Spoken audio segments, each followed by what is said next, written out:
No Expondo as Escrituras de hoje, eu quero tratar de uma pergunta recorrente no meio cristão, no Brasil e no mundo.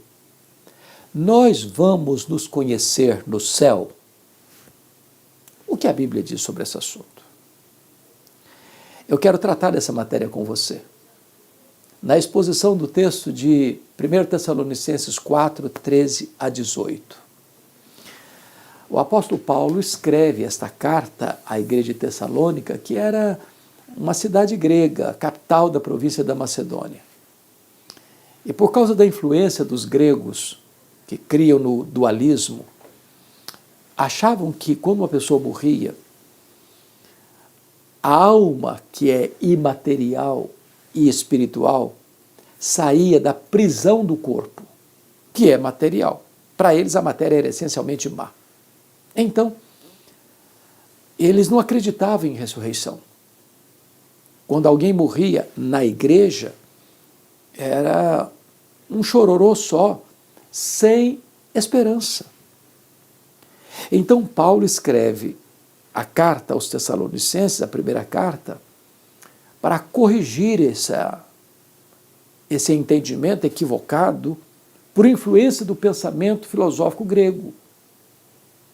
E ele vai dizer assim, eu quero pedir permissão para você para expor e lendo o texto. Ele diz assim: não queremos, porém, irmãos, que sejais ignorantes com respeito aos que dormem, para não vos entristeceres como os demais que não têm esperança.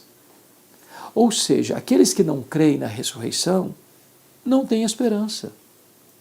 Eles acham que morreu, acabou. Outros acham que morreu, está condenado. O que é que nós devemos crer acerca deste assunto? Bom, primeiramente, Paulo usa aqui uma figura para a morte, que é dormir. Não queremos que sejais ignorantes com respeito aos que dormem. Isso é uma metáfora, isso é uma figura de linguagem. Talvez aqui até um eufemismo, aliviando a ideia de morte. Por que a ideia de dormir? Para trazer-nos à memória duas coisas. Primeiro, quem dorme, descansa. Morrer para um cristão é descansar das suas fadigas. Apocalipse 14, 13. Segundo, quem dorme vai acordar. Porque se não acorda, não dormiu, morreu.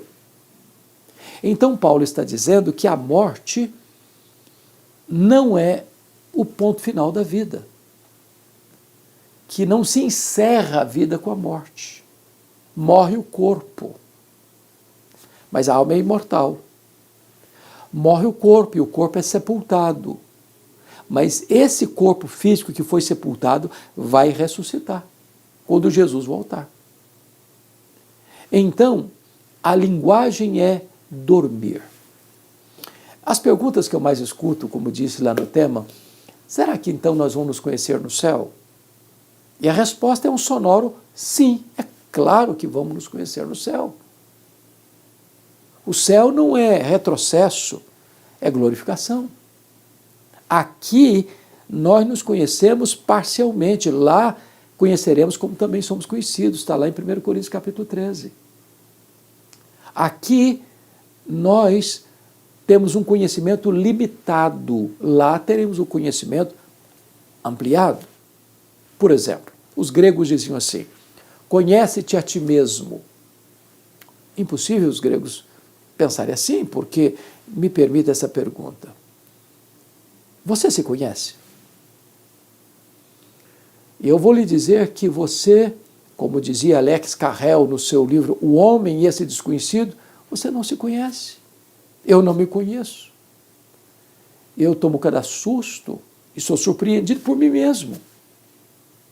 Ao falar determinadas coisas, ou a pensar determinadas outras coisas, que nem são compatíveis com o que eu creio. Se eu perguntar, por exemplo, para uma mulher que tem 50 anos de casada, você conhece o seu marido? Ela vai responder assim: bom, eu estou conhecendo. Se eu perguntar para o marido, ele vai responder: estou começando a conhecer. Mas, lá no céu, a nossa limitação de conhecimento não vai existir, nós vamos conhecer como também somos conhecidos.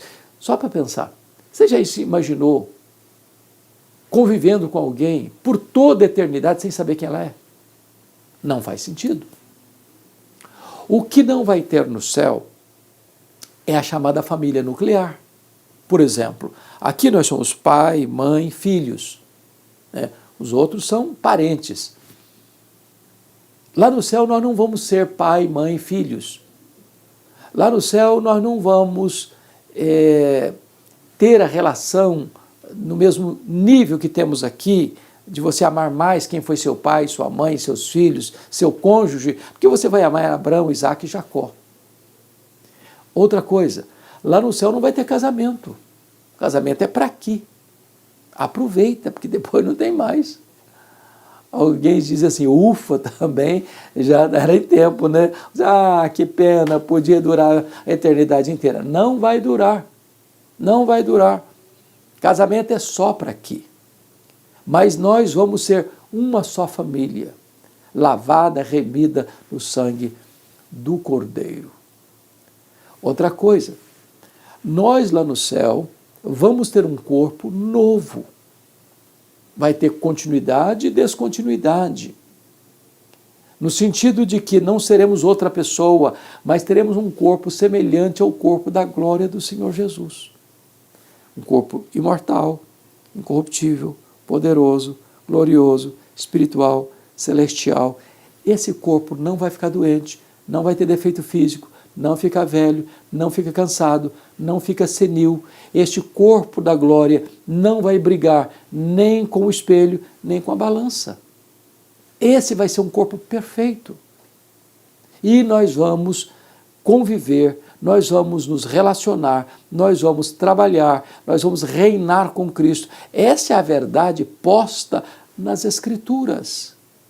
Nós não caminhamos para um ocaso triste, nós caminhamos para a manhã gloriosa da glorificação. Se Jesus voltar antes de morrermos, os mortos ressuscitam primeiro, depois nós, os vivos, os que ficarmos, seremos transformados e arrebatados para encontrar o Senhor Jesus nos ares, e assim estaremos para sempre com o Senhor. Bom, no versículo 15 desse texto, Paulo diz assim, ora, ainda vos declaramos por palavra do Senhor isto, nós os vivos, os que ficarmos até a vinda do Senhor, de modo algum precederemos os que dormem. Ou seja, eu não estou falando aqui de lucubração, de filosofia do grupo A, do grupo B, da corrente A, da corrente B. Eu estou falando que isto é revelação de Deus. É Deus quem revela estas verdades para nós. Não é para você ficar sem esperança no mundo, como aqueles que estão alheios à família de Deus. Você deve nutrir sua alma com esta viva esperança. Então esse é o primeiro ponto que eu quero chamar a sua atenção, é que estas verdades que estamos pondo é revelação de Deus. A segunda verdade que Paulo traz aqui é sobre a parousia. No verso 16 ele diz assim, porquanto o Senhor mesmo, dada a sua palavra de ordem, ouvida a voz do arcanjo, ressoada a trombeta de Deus, descerá dos céus. Jesus vai voltar. Ele voltará. E como ele voltará? Primeiro, ele voltará pessoalmente. Está lá em Atos 1:11. Assim como vocês o viram subir, assim também ele voltará entre nuvens. Ele não vai mandar um embaixador, não vai ser um querubim, não vai ser um arcanjo, não vai ser um anjo, não vai ser um serafim, não vai ser um representante. Ele pessoalmente voltará. Voltará.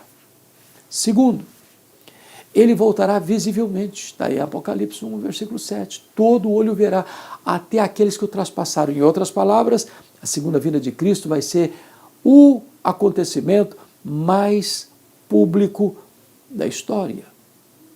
As pessoas de todos os lugares hão de vê-lo na sua glória. Para uns vai ser de manhã, para outros vai ser meio-dia, para outros vai ser à tarde, para outros vai ser à noite, em virtude do fuso horário do mundo, mas todos o verão.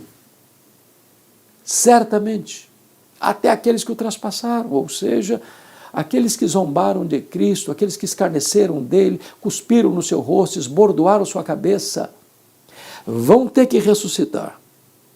E quando Jesus voltar, vão ter que ver a sua glória, a sua majestade, e vão ter que lamentar. Terceiro, Jesus voltará audivelmente, ao ressoar da trombeta de Deus, ouvida a voz do arcanjo, descerá dos céus.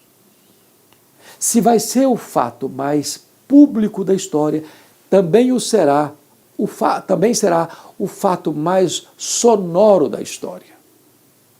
Os desertos mais cáusticos, as montanhas mais altas, as cavernas mais escuras, os vales mais profundos, ninguém poderá ficar fora deste sonido da trombeta de Deus que ressoará por todo o planeta e todos os homens vão ter que ouvir este sonido da trombeta de Deus anunciando a gloriosa volta do Senhor Jesus.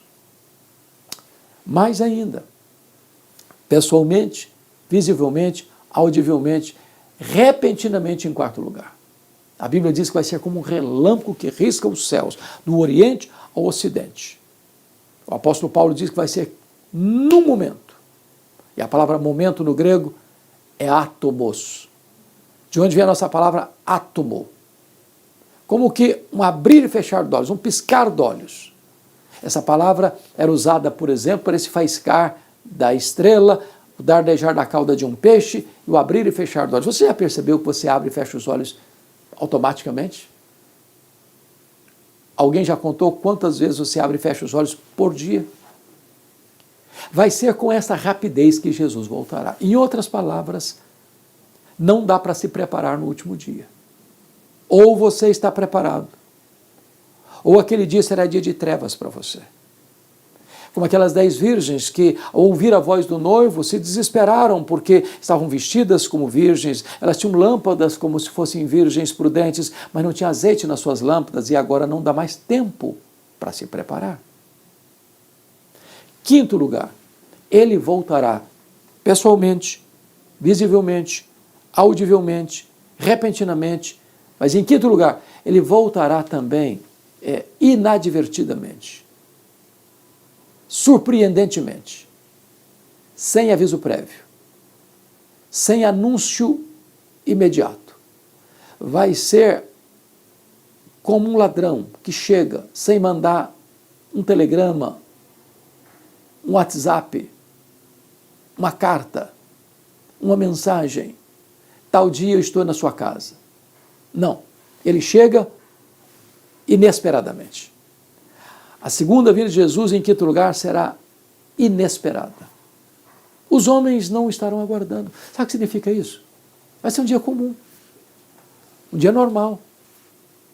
Como você levanta todo dia, leva os filhos para a escola, pega filho da escola, vai trabalhar, vai viajar, vai passear, vai ficar em casa, não importa. Esse dia não vai ser um dia óbvio. Então, prepare-se. Sexto lugar, a segunda vinda de Cristo será também inescapável. Está lá em 1 Tessalonicenses, segunda carta de Tessalonicenses, primeira carta capítulo 5, melhor dizendo, primeira carta de Paulo aos Tessalonicenses capítulo 5. Ou seja, é como uma mulher grávida que está para dar à luz. Ninguém pode cancelar a segunda vinda de Cristo. Nenhuma corte, por mais egrégia que ela seja, ela pode tomar uma decisão agora, estamos cancelando a segunda vinda de Cristo, ele não voltará mais. Não, ninguém tem autoridade de mexer nessa agenda que é da economia, da soberania exclusiva de Deus. Ele voltará. Mas em sétimo lugar, ele voltará vitoriosamente. Ele vem como o Rei dos Reis, como o Senhor dos Senhores, como juiz de vivos e de mortos. Ele vem para sentar-se no trono, ele vem para colocar todos os seus inimigos debaixo dos seus pés. Ele vem para julgar as nações, ele vem para lançar os que o rejeitaram no lago do fogo, e ele vai lançar lá o anticristo, o falso profeta, o diabo, a morte, o inferno e todos aqueles cujos nomes não estão escritos no livro da vida. E ele vai então transmitir este reino ao Deus e Pai, para que ele seja tudo em todos e reinará para sempre, sempre com a sua noiva, a sua igreja. Então, nós podemos ter esperança que vamos nos conhecer no céu, Porque Jesus voltará. Voltará para buscar a sua noiva, a sua igreja. Mas há uma terceira verdade que eu quero destacar nesse texto. Está aí ainda no capítulo 4, versículo 16, quando ele diz que ele descerá dos céus e os mortos em Cristo ressuscitarão primeiro. Então preste atenção nisso aqui. A ressurreição dos mortos acontecerá quando? Quando Jesus voltar. Quando Jesus voltar.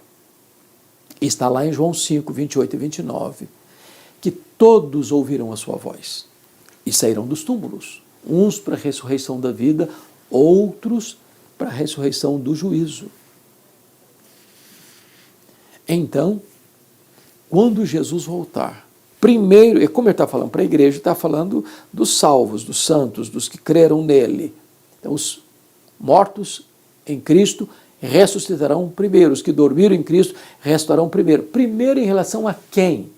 Aos outros mortos ímpios? Não. Todos vão ressuscitar na mesma hora.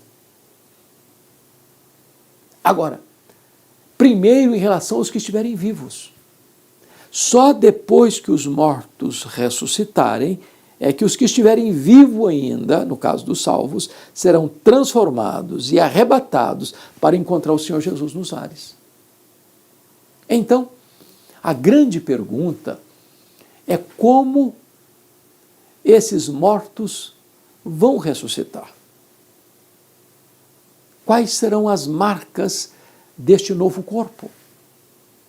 E Paulo, escrevendo aos Coríntios, que também eram a capital de outra província, não da Macedônia, mas da Caia, que também era uma cidade grega, influenciada também pelo pensamento grego, precisa esclarecer aqueles crentes que os mortos vão ressuscitar. E como vão ressuscitar? No capítulo 15 da sua primeira carta aos Coríntios, a partir do verso 34 até o verso 50, Paulo vai mostrar quais são as características desse corpo.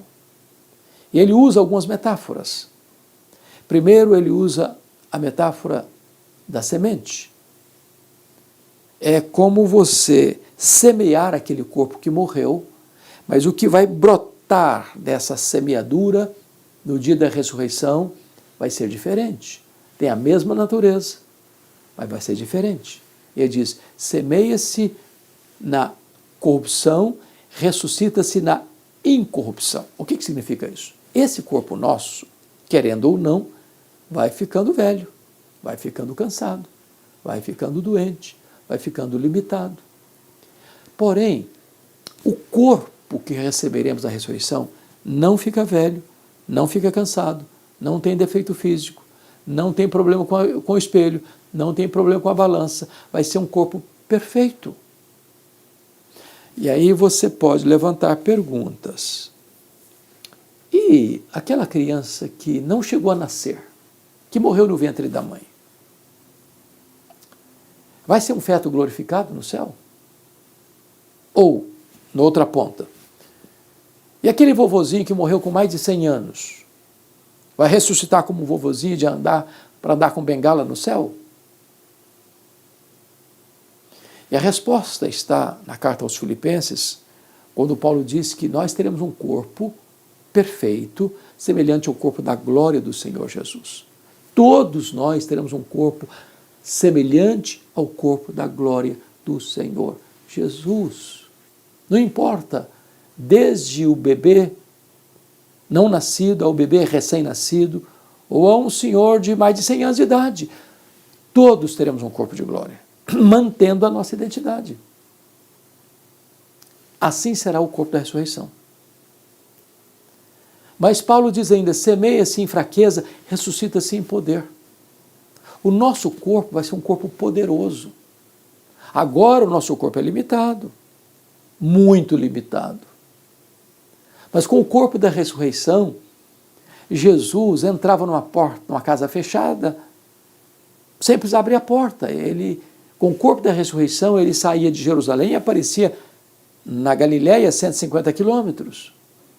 Com o corpo da ressurreição, ele subiu aos céus entre nuvens.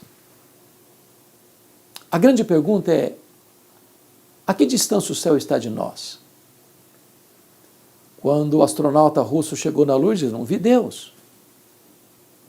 Os estudiosos dizem que o nosso universo tem mais de 93 bilhões de anos-luz de diâmetro. Onde está o céu? Você demoraria mais de 93 bilhões de anos voando à velocidade da luz, 300 mil quilômetros por segundo, para ir de uma extremidade à outra do universo? E onde está o céu? Em outras palavras, se Jesus tivesse voltado para o céu na velocidade da luz, 300 mil quilômetros por segundo, depois de 2.000 anos, estaria logo ali na esquina ainda do universo. O que significa isso? Significa que nesse corpo glorioso, nós não estaremos, nesse corpo poderoso, nós não estaremos mais limitados às mesmas leis da física que nos governam hoje. Eu pergunto a você, quanto tempo um anjo demora para vir do céu à terra? Um estalar de dedos. Assim será o nosso corpo. Nós seremos como os anjos, não no sentido que não teremos um corpo, mas que vivendo nessa mesma dimensão, de uma outra esfera e uma outra realidade. O nosso corpo será um corpo poderoso. Mas mais, a Bíblia diz que semeia-se em desonra, ressuscita-se em glória. O nosso corpo é desonrado hoje. É verdade, desonrado. Você já entrou numa ala de hospital, onde você viu pessoas ali numa maca, numa cama, com o corpo todo ferido, encarquilhado, pessoas tomando doses cavalares de remédios para aplacar a dor cruel, e às vezes encerram a sua jornada debaixo de atroz sofrimento. Esse corpo às vezes é semeado, mirrado, machucado, ferido pela doença. Mas o que vai brotar daí é um corpo glorioso, que vai brilhar como os astros no firmamento. Assim será o nosso corpo da ressurreição. Paulo vai dizer ainda que o nosso corpo, ele usa a figura da carne, uma carne dos homens, outra carne dos animais, outra carne dos peixes, outra carne das aves. Do que ele está falando? O que ele está falando é que, embora todos os animais tenham sido feitos do pó da terra, só o pó de gente vai ressuscitar. Deus fez 3 tipos de criatura: os anjos, os animais e os homens. Os anjos são espírito e não têm corpo. Os animais têm corpo e não têm espírito. Os homens têm corpo e espírito. Os anjos não morrem, os animais morrem e tudo termina. Mas os homens, ao morrerem, eles hão de ressuscitar. E não importa se na mesma cova tem pó de animal terrestre, tem pó de animais voláteis, tem pó de animais marinhos. O que importa é que se tem pó de gente, o que vai ressuscitar é pó de gente. Porque só nós fomos criados à imagem e à semelhança de Deus. Paulo conclui essas metáforas dizendo que o corpo da ressurreição é como astros. Um é a glória do sol, outra é a glória da lua, outra é a glória das estrelas. Até entre estrela e estrelas há diferente resplendor. Assim também é a ressurreição do corpo. Ora, talvez Paulo esteja tratando aqui do que nós chamamos de galardões. É claro que todos vão brilhar, mas talvez nem todos vão brilhar com a mesma intensidade. Lá em Daniel capítulo 12 diz que aqueles que a muitos conduzirem à justiça brilharão como o sol no seu fulgor. Oh, como vai ser glorioso esse corpo! Oh, como vai ser glorioso esse dia!